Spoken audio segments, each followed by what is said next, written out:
আগর পুরো জমিটা ধ্বংস হয়ে গেল, পুরো ধ্বংস। আর সুন্দর আমরা যাও কত সময় যাও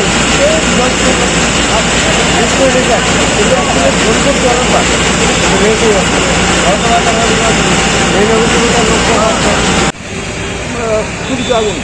তখন তো আমরা সঙ্গে সঙ্গে আইলাম কাজ সম্ভব।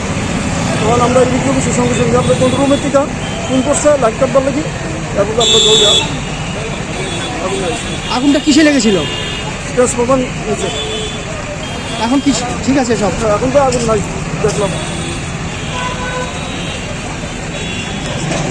না, আমরা এসে নিয়ে দিয়েছি। কিসের মধ্যে লাগছিল?